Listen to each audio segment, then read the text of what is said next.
జీవితంలో డాక్టర్ గారిని కలవకుండా ఉండాలంటే ఏం చేయాలి? మీకు నేను అద్భుతమైన హెల్త్ టిప్స్ చెప్తానండి.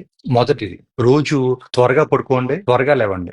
బాడీకి నిద్ర చాలా అవసరం అండి. మీరు రోజు రాత్రిపూట అట్లీస్ట్ 8-9 గంటలు క్వాలిటీ స్లీప్ ఉండాలండి. మీ కనుక నిద్ర సరిగ్గా లేకపోతే మీ ఇమ్యూనిటీ తగ్గిపోద్దండి. దానివల్ల మీకు అస్తమాన ఇన్ఫెక్షన్స్, జబ్బులు ఎక్కువ వచ్చేస్తాయి. మరియు మీకు త్వరగా ముసలితనం కూడా వచ్చేస్తుందండి. రోజు పొద్దున్న లెగిసిన తర్వాత మీరు ఒక గ్లాసు గోరువెచ్చని నీరు తాగండి. అలా తాగితే మీ డైజెషన్ ఇంప్రూవ్ అవుతుందండి. మీ బాడీలో టాక్సిన్స్ ఫ్లష్ అయిపోతాయి. మరి మీ బాడీ రీహైడ్రేట్ అవుతుందండి.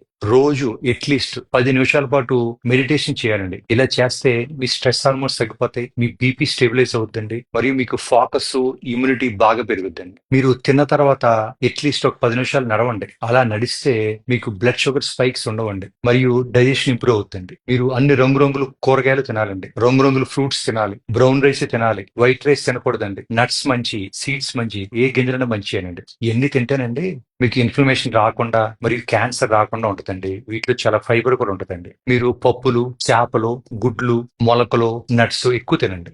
కంపెనీ ఆయిల్స్ వాడొద్దండి. మీరు వంట నూనె గాని నుంచి తెచ్చుకోండి. మీరు ప్రొసెస్డ్ ఫుడ్స్ ఏమి తినకూడదండి. అవి ఏంటంటే చిప్స్ ప్యాకెట్లు, కూల్ డ్రింకులు, ప్యాకేజ్డ్ స్నాక్స్, బేకరీ ఐటమ్స్, ఇవి ఏవి తినొద్దు. ఇవి కనుక మీరు తింటే మీకు మెటబాలిక్ డిసీజెస్, జబ్బులు ఎక్కువైపోతాయండి.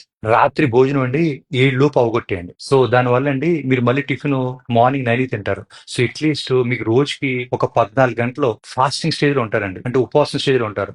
దానివల్ల మీ బాడీకి హీల్ అయ్యే టైం ఇస్తుందండి. రోజుకి అట్లీస్ట్ 30 నిమిషాల పాటు ఎక్సర్సైజ్ చేయాలండి. మీరు వాకింగ్ చేయండి, జాగింగ్ చేయండి, స్విమ్మింగ్ చేయండి, లేదా డాన్సింగ్ అయినా చేయండి. రోజుకి అట్లీస్ట్ 10 నిమిషాల పాటు యోగా చేయాలండి. మీరు కనుక యోగా చేస్తాం వల్ల మీ బాడీ ఫ్లెక్సిబిలిటీ, మీ డైజెషన్, మీ మానసిక ప్రశాంతత చాలా మెరుగుపడుద్దండి. రోజు చన్నీళ్ళతో స్నానం చేయండి. మీరు చన్నీళ్ళతో స్నానం చేస్తేనండి మీ ఇమ్యూనిటీ పెరుగుద్దండి. మీ మనసు, మీ మూడ్ కూడా చాలా బాగుంటుంది. రోజుకి 2 సార్లు బ్రష్ చేయండి. మీ నోటి ఆరోగ్యం బాగుంటే గుండె ఆరోగ్యం కూడా చాలా బాగుంటుంది. ఎందుకంటే రెండు లింక్ అయి ఉంటాయి. మీరు తినే ముందు మరియు టాయిలెట్కి వెళ్ళిన తర్వాత కంపల్సరీ మీరు చేతులు కడుక్కోండి. అలా చేస్తాం వల్ల మీకు ఇన్ఫెక్షన్స్ ఆల్మోస్ట్ 60% పైన తగ్గిపోతాయి. మీకు మీ భర్త గాని, మీ భార్యతో గాని మీ బాండ్ స్ట్రాంగ్ గా ఉండి, మీ పిల్లలతో మీ రిలేషన్షిప్ బాగుంటేనండి మీకు ఏంటంటే ఎక్కువ కాలం బతుకుతుంది. మీరు మీ భార్య భర్తతోటి మరియు పిల్లలతో దయచేసి గొడవ పెట్టుకోవద్దు.